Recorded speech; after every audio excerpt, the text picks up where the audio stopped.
Assalamualaikum sahabat-sahabat proyek kita dirahmati Allah. Hari ini proyek kita akan menceritakan seorang polisi zalim yang merampas uang anak pemulung.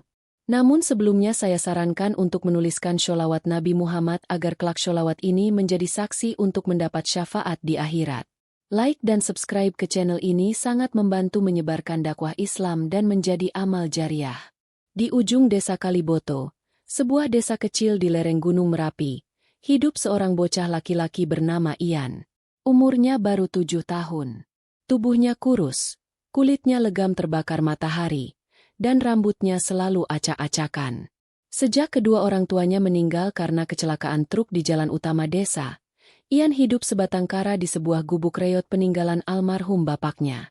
Setiap pagi, Ian membawa karung bekas yang sudah penuh tambalan. Ia berjalan menyusuri pasar dan ganggang desa, mencari botol plastik, kardus bekas, dan kaleng-kaleng penyok. Pekerjaan itu ia lakukan sejak fajar hingga siang hari. Semua itu ia lakukan demi satu hal, supaya bisa makan. Tak ada nasi bungkus, tak ada lauk enak. Asal bisa beli sebungkus nasi dan sedikit garam, Ian sudah sangat bersyukur. Warga desa mengenalnya sebagai anak yang rajin dan tak banyak bicara. Tak pernah mengeluh meski perutnya sering keroncongan. Di pasar, ia suka duduk di sudut lapak kosong, mengumpulkan hasil temuannya, lalu menghitung recehan dengan teliti. Kadang-kadang ada pedagang yang iba dan memberinya tahu goreng atau air putih.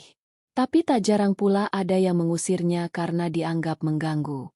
Hari itu, matahari bersinar terik. Pasar desa ramai.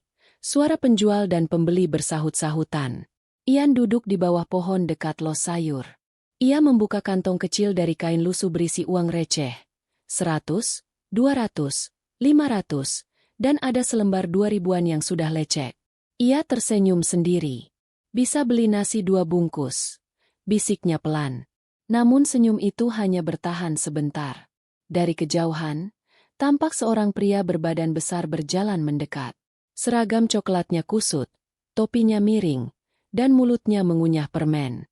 Dialah Pak Marwan, polisi desa yang dikenal galak dan suka semena-mena. Tak ada warga yang berani menentangnya. Begitu ia datang, beberapa pedagang langsung diam dan menunduk. Pak Marwan menghampiri Ian dengan langkah cepat. "Hei, kamu yang ngambil dompet ibu tadi ya?" bentaknya sambil menunjuk wajah Ian. Bocah itu kaget, bingung, dan hanya bisa menggeleng. "Enggak, Pak, saya cuma mulung, Pak." Namun Pak Marwan tak mau dengar. Ia langsung menjambak rah baju Ian, menarik karungnya, dan membongkar isinya ke tanah. Botol, kardus, dan kaleng berserakan. Ia juga merampas kantong kecil berisi uang Ian. "Apa ini? Uang hasil nyopet ya? Dasar maling kecil." bentaknya sambil menampar kepala Ian ringan tapi menyakitkan. Ian menangis. Tubuhnya gemetar. "Itu uang hasil mulung, Pak. Jangan ambil, itu buat makan." Pak Marwan tak peduli. Ia mengambil uang itu dan memasukkannya ke saku celana. Lalu ia menendang karung Ian dan pergi begitu saja. Orang-orang hanya diam. Tak ada yang membela. Dan Ian pun terduduk di tanah, memeluk karung lusuhnya yang robek. Wajahnya kotor, matanya sembab, dan mulutnya hanya bisa berbisik lirih. "Allah hendak tidur. Allah pasti lihat." Hari mulai senja ketika Ian berjalan pulang dengan langkah gontai. Karungnya kini robek di sisi kiri, uang receh satu-satunya sudah dirampas, dan tubuhnya masih terasa perih di pipi bekas tamparan. Tapi yang paling sakit bukanlah tubuhnya. Hatinya jauh lebih perih. Ia merasa tak ada yang peduli, tak ada yang mau mendengar, dan tak ada yang sudi membela. Sepanjang jalan, mata Ian terus menunduk. Sesekali ia mengusap air mata yang masih membasahi pipi kotor itu. Sesampainya di gubuk kecil yang terletak di pinggir kebun pisang, ia membuka pintu yang hanya terbuat dari papan triplek.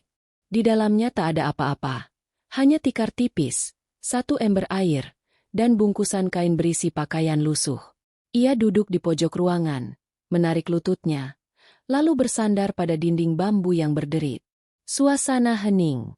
Angin sore meniup gubuk itu hingga terdengar suara gemerisik. Ia menatap atap anyaman yang bocor, lalu menatap lantai tanah yang dingin. Perutnya keroncongan, tapi ia tahu hari itu tak ada makan malam. Uang yang tadi ia kumpulkan sudah lenyap dirampas orang yang seharusnya melindungi rakyat kecil.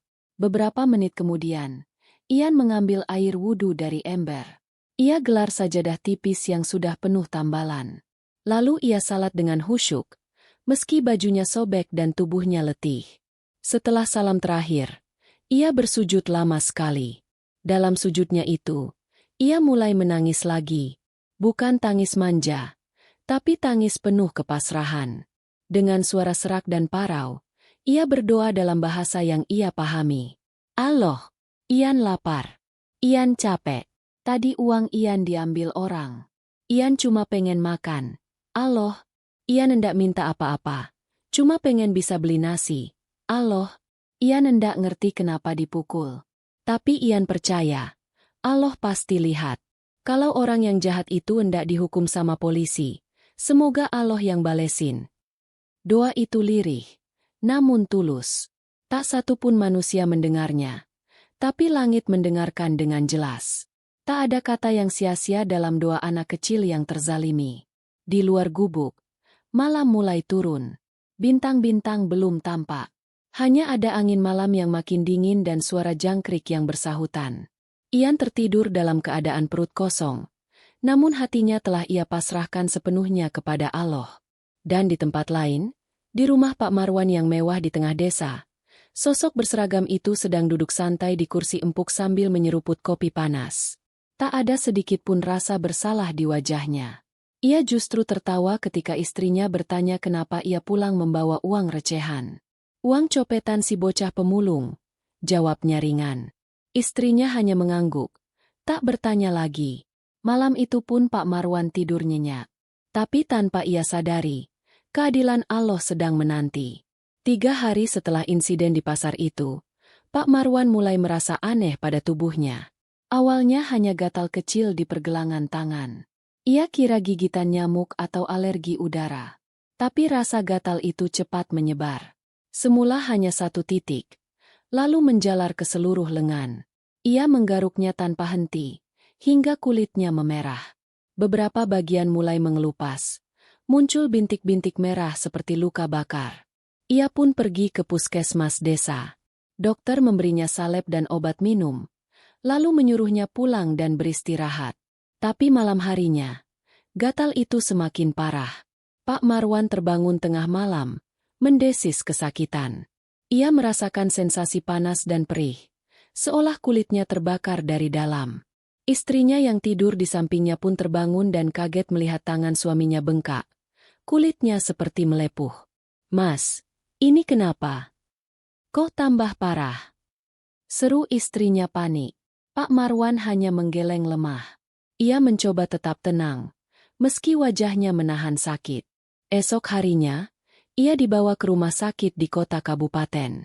Namun hasil pemeriksaan tidak menunjukkan gejala medis yang biasa. Dokter pun bingung. "Ini bukan alergi biasa, Pak. Kami curiga ini semacam reaksi autoimun. Tapi harus diperiksa lebih lanjut. Sementara, kami beri obat pereda nyeri dulu," jelas dokter dengan nada ragu. Hari-hari berlalu. Bukannya membaik. Tubuh Pak Marwan semakin rusak.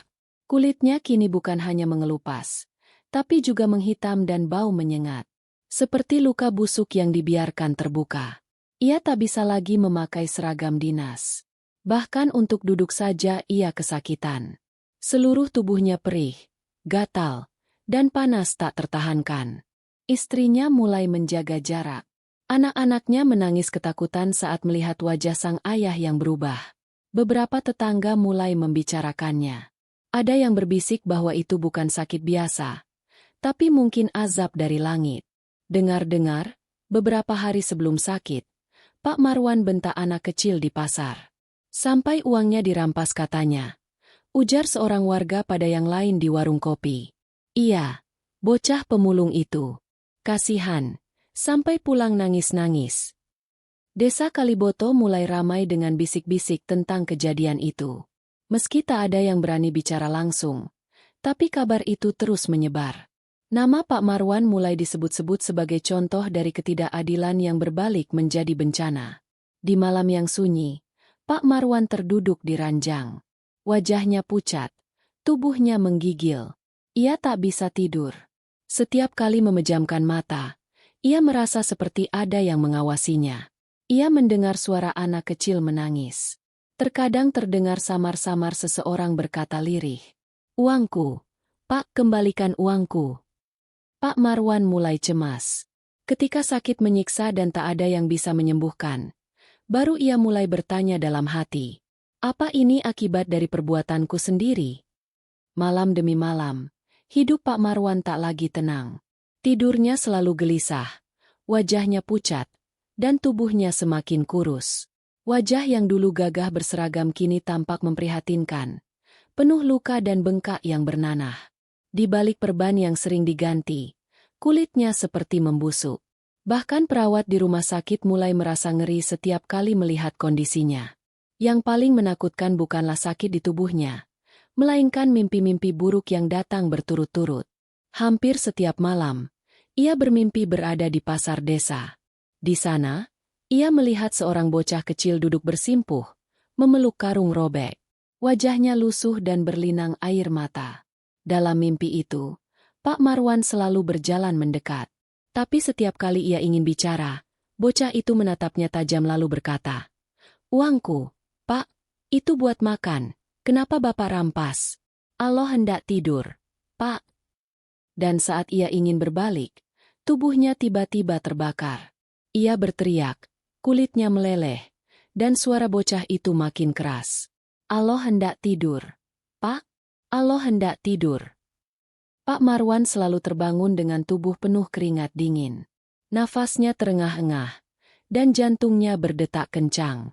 Setiap kali bangun, ia merasa lebih lelah daripada sebelumnya. Istrinya yang awalnya setia kini mulai takut. Ia tidur di ruangan terpisah, dan kadang-kadang membawa anak-anak pulang ke rumah orang tuanya. Rumah besar itu menjadi sunyi, hanya berisi jeritan dan keluhan Pak Marwan yang kesakitan. Ia pun mencoba mencari pertolongan ke dukun terkenal di desa seberang. Namun setelah diberi berbagai ramuan dan mantra, penyakitnya tak kunjung membaik. Bahkan si dukun pun akhirnya berkata lirih, "Maaf, Pak, ini bukan sakit biasa, ini seperti hukuman dari langit. Bapak ada menyakiti anak kecil atau orang yang terzalimi." Pak Marwan terdiam. Keringatnya mengucur deras. Ia mulai mengingat kembali kejadian di pasar itu. Wajah bocah kecil itu terbayang jelas. Ia masih ingat bagaimana tangan kecil itu memohon agar uang recehnya tidak dirampas. Tapi waktu itu, egonya lebih besar dari rasa iba. Ia merasa sebagai aparat, bisa berbuat semaunya. Dan kini, semua perbuatan itu seolah kembali menamparnya dengan dahsyat. Si dukun menatapnya dalam-dalam, lalu berbisik, "Kalau memang Bapak merasa salah, minta ampunlah pada Allah dan kalau bisa, cari anak itu. Minta maaf sebelum semuanya terlambat." Namun mencari anak kecil bernama Ian di desa yang luas tak semudah yang dibayangkan. Tak ada catatan, tak ada alamat. Dan yang lebih menyedihkan, tak ada satupun warga yang tahu pasti di mana Ian tinggal sekarang. Pak Marwan kini tak lagi duduk di kursi dinas.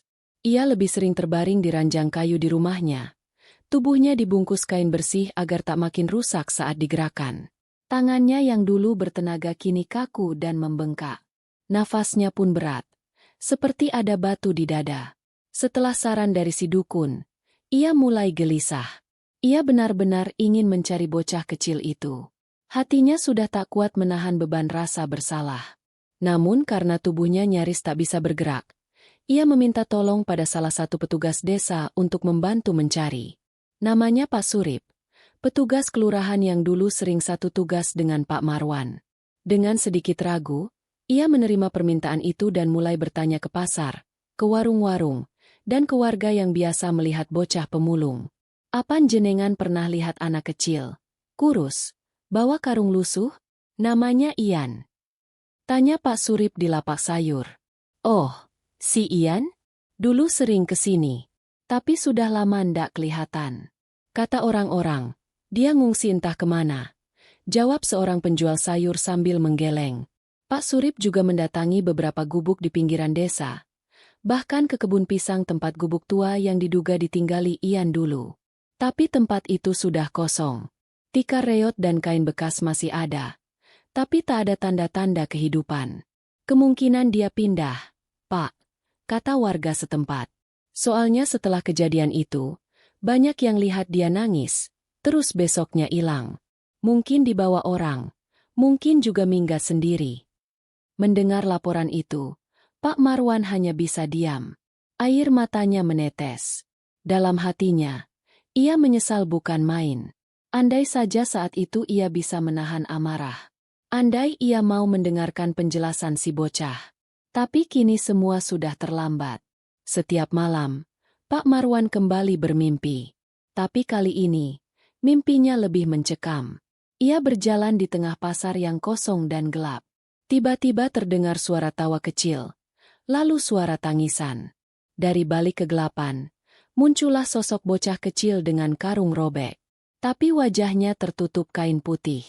Sosok itu menunjuk Pak Marwan dan berkata pelan, "Bapak rampas hak saya. Bapak tidak adil. Allah tidak tidur." Kemudian pasar itu berubah menjadi lautan api. Pak Marwan berteriak, tubuhnya terbakar, dan suara bocah itu terus terdengar di telinganya, mengulang-ulang satu kalimat yang menusuk jantungnya. Allah tidak tidur. Pak Marwan terbangun dengan tubuh menggigil. Pagi itu ia memanggil istrinya dan berkata dengan suara pelan, "Aku ingin minta maaf.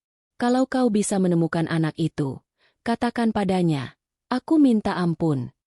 Namun istrinya hanya menunduk. Ia tak tahu harus mencari kemana. Tak ada yang tahu kemana Ian pergi. Dan penyesalan Pak Marwan kini menggumpal menjadi rasa sakit yang tak terobati, baik oleh obat maupun perawatan. Hari demi hari berlalu. Tubuh Pak Marwan semakin lemah. Dan satu-satunya harapan yang tersisa, hanyalah agar Allah masih berkenan mengampuni dosanya sebelum ajal menjemput. Di sebuah desa kecil di lereng perbukitan, jauh dari hiruk-pikuk pasar, Ian kini tinggal di sebuah gubuk baru bersama seorang kakek pemulung yang menolongnya. Namanya Mbah Rohim, lelaki renta yang dahulu pernah melihat Ian duduk menangis di pinggir jalan, lalu membawanya pulang dan merawatnya seperti cucu sendiri.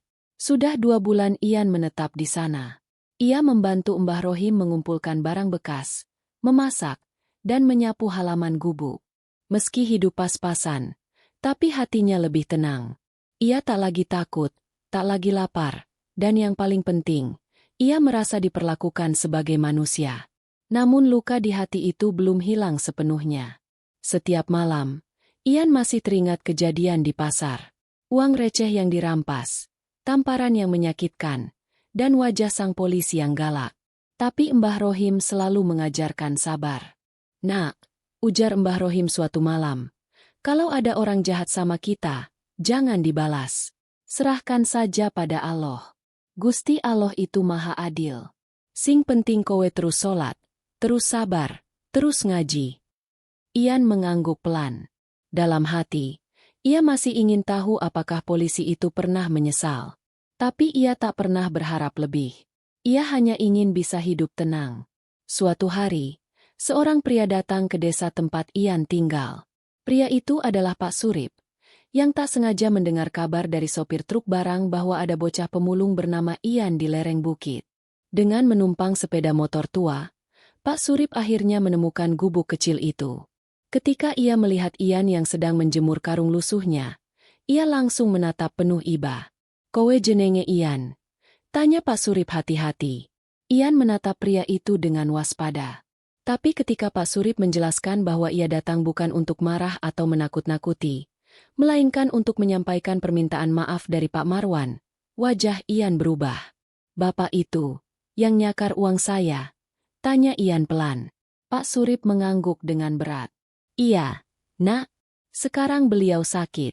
Pak, kulitnya rusak, badannya busuk. Beliau minta maaf, beliau nyesel." Ian diam cukup lama. Matanya berkaca-kaca. Tapi bibirnya justru mengucapkan kalimat yang menggetarkan hati. "Kalau beliau sungguh nyesel, ya saya maafkan. Saya sudah maafin dari dulu. Saya cuma pengen hidup tenang." Pak Surip menunduk, terharu. Tak menyangka seorang bocah sekecil itu bisa memiliki hati yang lapang, jauh lebih mulia dari orang dewasa kebanyakan. Nanti saya sampaikan. Ya, nak. Ian mengangguk, lalu tersenyum tipis. Ia kembali mengambil karungnya, menjemurnya di bawah sinar matahari, lalu duduk di bawah pohon pisang sambil menatap langit. Di tempat lain, Pak Marwan terbatuk pelan. Tubuhnya terkulai, tapi senyumnya muncul samar saat mendengar kabar dari Pak Surip. Dia, maafin aku, tanyanya lirih. Iya, Wan. Dia udah maafin kamu. Pak Marwan menutup mata pelan. Air mata mengalir di pipinya yang melepuh. Untuk pertama kalinya setelah sekian lama, jiwanya merasa sedikit lebih ringan. Tapi tubuhnya sudah sangat lemah. Dan waktu tak bisa menunggu lama lagi. Angin sore berembus pelan di desa Kaliboto. Awan gelap menggantung di langit. Seakan ikut berduka atas apa yang akan terjadi. Di dalam rumah besar yang kini sepi, Pak Marwan terbaring lemah di atas ranjang tua. Napasnya satu-satu, terputus-putus, seperti sedang dihitung oleh waktu. Tubuhnya sudah jauh lebih kurus, kulitnya menghitam, luka bernanah menyebar dari leher hingga kaki. Istrinya yang sebelumnya sempat menjauh kini kembali duduk di sisinya, menggenggam tangan suaminya dengan linangan air mata. Mas, ini aku di sini, ucap sang istri, suaranya bergetar. Pak Marwan membuka matanya pelan. Matanya sayu, suaranya nyaris tak terdengar. Dia, anak itu, Ian, dia maafin aku. Sang istri mengangguk. Iya, Mas, sudah dimaafkan. Allah pun Maha Pemaaf. Asal kita benar-benar tobat. Pak Marwan menarik napas dalam-dalam, lalu mengangkat tangannya sedikit, memegang dada. Semua, karena aku, sombong, kejam, lupa kalau jabatan itu amanah, bukan kekuasaan. Tetes air mata jatuh dari ujung matanya. Ia memalingkan wajah ke arah jendela, di mana cahaya matahari sore menyelinap masuk, membentuk garis emas di lantai. Kalau Allah izinkan, aku ingin cium tangan anak itu, minta maaf langsung, tapi tubuh ini sudah tak kuat. Pak Marwan terbatuk, darah segar keluar dari mulutnya. Suasana di dalam rumah makin sunyi. Istrinya memeluknya erat. Ia menangis terseduh-seduh, menyesal karena dulu sempat menjauh saat suaminya sakit. Di saat napas terakhir hampir terhembus, Pak Marwan berbisik dengan suara sangat pelan. Allah, ampuni aku, ampuni aku. Lalu tubuhnya terdiam, matanya terpejam, nafasnya terhenti. Seketika, terdengar suara tangisan. Tak lama kemudian, warga berdatangan. Kabar tentang kematian Pak Marwan menyebar cepat, dan orang-orang pun berdiri di halaman rumah. Banyak yang diam tanpa kata. Meski dulu ia dikenal keras dan arogan, tapi kematiannya yang mengenaskan membuat siapapun merenung. Di desa yang jauh, di bawah langit sore yang sama, Ian tengah mengaji bersama Mbah Rohim di dalam gubuk kecil. Tiba-tiba ia menghentikan bacaannya dan menatap langit. Mbah, kok aku mendadak sedih ya? Mbah Rohim menatap cucu angkatnya itu. Mungkin, orang yang nyakitimu dulu, sudah pergi. Ian terdiam, tak berkata apa-apa. Tapi dari sorot matanya, ada campuran antara duka dan kelegaan. Semoga Allah ampuni dia ya, Mbah. Mbah Rohim mengangguk. Amin, nak, Allah Maha Adil, tapi juga Maha Pengampun. Dan senja pun menutup hari itu, membawa kepergian seorang polisi yang telah menyesal dan dimaafkan, meski luka yang ia tinggalkan tak akan pernah benar-benar hilang. Beberapa minggu setelah kepergian Pak Marwan, suasana di desa Kaliboto berubah pelan-pelan. Warga yang dulu merasa takut dan risih dengan sikap kasar sang polisi, kini mulai banyak yang membuka hati dan berbicara tentang pentingnya keadilan dan kasih sayang. Kisah tentang bocah pemulung bernama Ian dan azab yang menimpa Pak Marwan menjadi pelajaran berharga. Banyak yang merenung bahwa jabatan dan kekuasaan bukan untuk disalahgunakan. Mereka belajar bahwa setiap perbuatan, sekecil apapun, pasti akan dimintai pertanggungjawaban oleh Allah. Di pasar desa, tempat di mana dulu Pak Marwan merampas uang Ian, kini ada tanda kecil di pojok lapak sayur. Sebuah tulisan sederhana dari kayu yang bertuliskan, "Hargailah yang lemah, sayangilah yang kecil. Allah selalu mengawasi." Setiap orang yang lewat pasti berhenti sejenak membaca pesan itu. Anak-anak kecil yang bermain pun diajarkan untuk saling menghormati, tanpa takut. Sementara itu, Ian kini tumbuh menjadi anak yang lebih kuat. Dia tetap membantu Mbah Rohim, tapi juga mulai pergi ke sekolah desa yang tak jauh dari gubuk mereka. Semua berkat uluran tangan dari warga yang tersentuh oleh kisahnya. Ketika ditanya tentang masa lalunya, Ian selalu menjawab dengan bijak, "Aku sudah memaafkan. Karena aku percaya, Allah itu Maha Pengampun. Tapi aku juga belajar, supaya kita jangan menyakiti sesama." Kisah Pak Marwan dan Ian menjadi pengingat bagi siapa saja yang memegang kekuasaan, agar selalu rendah hati dan menjaga amanah dengan baik. Karena pada akhirnya, hanya kepada Allah lah kita kembali dan dimintai pertanggungjawaban. Di malam yang sunyi, di atas bukit kecil di dekat desa, terdengar doa yang tulus dari seorang bocah kecil dan seorang lelaki tua renta. Mereka memandang bintang, berharap agar keadilan dan kasih sayang selalu mengisi hati manusia. Dan di sana, di suatu tempat, semoga jiwa Pak Marwan telah menemukan ketenangan, setelah menempuh jalan penyesalan dan pengampunan. Kisah ini mengajarkan kepada kita bahwa setiap perbuatan, baik atau buruk, tidak akan luput dari pengawasan Allah. Kekuasaan yang diberikan harus dijalankan dengan penuh tanggung jawab dan kasih sayang, terutama kepada yang lemah dan tak berdaya. Penyesalan dan memohon ampun kepada Allah adalah jalan menuju pengampunan dan ketenangan jiwa. Sebagaimana firman Allah dalam Al-Quran, "Dan janganlah kamu memalingkan mukamu dari manusia, karena sombong, dan janganlah kamu berjalan di muka bumi dengan angkuh. Sesungguhnya Allah tidak menyukai orang-orang yang sombong dan membanggakan diri." Quran Surat Luqman 18. Cerita ini adalah fiktif, dibuat seperti nyata untuk mengambil pelajaran dan hikmah bagi kita semua. Semoga kita bisa mengambil manfaat dari kisah ini untuk menjadi pribadi yang lebih baik dan bertanggung jawab. Terima kasih telah menyimak cerita ini. Jika kamu merasa terinspirasi, jangan lupa untuk memberikan komentar, like, dan subscribe supaya kami bisa terus membagikan cerita-cerita menarik lainnya. Sampai jumpa di cerita berikutnya.